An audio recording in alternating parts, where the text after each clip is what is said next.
Hello दोस्तों, आज मैं आप सबको बताने जा रहा हूँ कि आप HCF कैसे फाइंड आउट कर सकते हैं।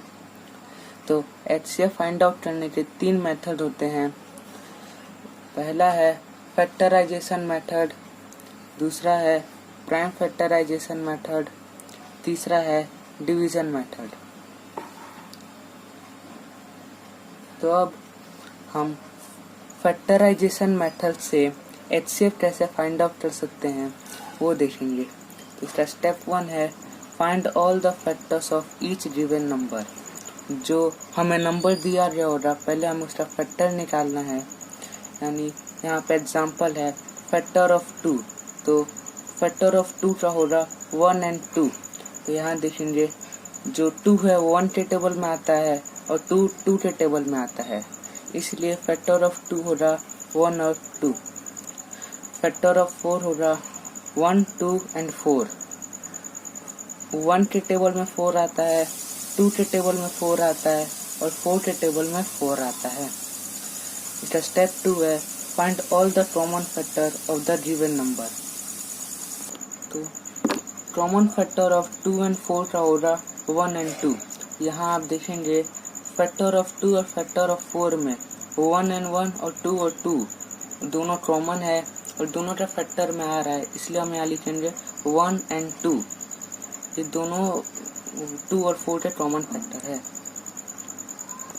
इसका स्टेप 3 है the greatest of all the factors obtain in step 2 is the required HCF। यानी जो स्टेप 2 में जो फैक्टर कॉमन फैक्टर उसमें से जो बड़ा होगा वही हमारा HCF होगा। या 1 और 2 में 2 बड़ा है, इसलिए HCF ऑफ 2 एंड 4 का होगा 2। या 1 और 2 में 2 बड़ा है, इसलिए HCF होगा 2। तो अब हम यहाँ HCF के कुछ एग्जाम्पल्स देखेंगे।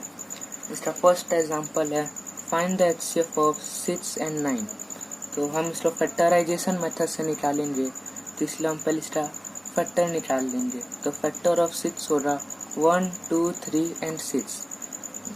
1 के टेबल में 6 आता है, 2 के टेबल में 6 आता है, 3 के टेबल में 6 आता है और 6 के टेबल में भी 6 आता है। और फैक्टर ऑफ 9 होगा 1 3 9।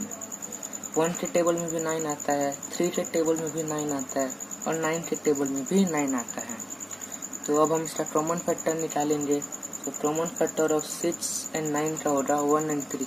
यहाँ आप देखेंगे फैक्टर ऑफ 6 और फैक्टर ऑफ 9 में 1 और 3 दोनों में आ रहा है और दोनों में कॉमन है, इसलिए हम कॉमन फैक्टर ऑफ 6 एंड 9 लिखेंगे 1 एंड 3।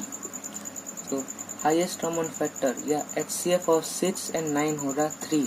यहाँ पे 1 और 3 में 3 बड़ा है, इसलिए HCF होगा 3। इसका सेकेंड एग्जाम्पल है find the HCF of 4 and 8। हम इसको फैक्टराइजेशन मेथड से निकालेंगे। तो factor of 4 equal to 1 2 and 4। तो 1 के टेबल में आता है, 4 2 के टेबल में आता है और 4 4 के टेबल में आता है। और फैक्टर ऑफ 8 होगा 1 2 8 4 एंड 8। तो 1 के टेबल में भी 8 आता है, 2 के टेबल में भी 8 आता है, 4 के टेबल में भी 8 आता है और 8 के टेबल में भी 8 आता है। तो 4 और 8 का कॉमन फैक्टर होगा 1 2 एंड 4। यहाँ देखेंगे फैक्टर ऑफ 4 और फैक्टर ऑफ 8 में 1 1 2 एंड 4 कॉमन है और 8 कॉमन नहीं है। 8 के टेबल में आ रहा है, फैक्टर में आ रहा है और 4 टेबल नहीं आ रहा है, इसलिए हम यहाँ पे 8 को नहीं लिखेंगे।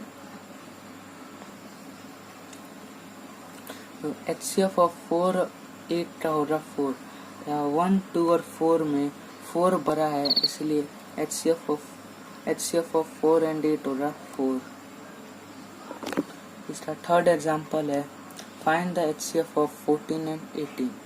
तो हम इसको फैक्टराइजेशन मेथड से निकालेंगे। तो फैक्टर ऑफ 14 होगा 1 2 7 एंड 14 और फैक्टर ऑफ 18 होगा 1 2 3 6 9 और 18। तो 14 और 18 का कॉमन फैक्टर होगा 1 2 1 एंड 2। यहाँ 1 और 2 14 और 18 के फैक्टर में आ रहा है और 14 और 18 का फैक्टर में कॉमन है। तो HCF ऑफ 14 एंड 18 का होगा 2। यहाँ 1 और 2 में 2 बड़ा है, इसलिए HCF ऑफ 14 एंड 18 होगा 2। इसका फोर्थ एग्जांपल है find the HCF of 3 and 5। तो हम इसका फैक्टर्स निकालेंगे। फैक्टर ऑफ 3 हो रहा 1 एंड 3 और फैक्टर ऑफ 5 हो रहा 1 एंड 5। तो 3 और 5 का कॉमन फैक्टर हो रहा 1।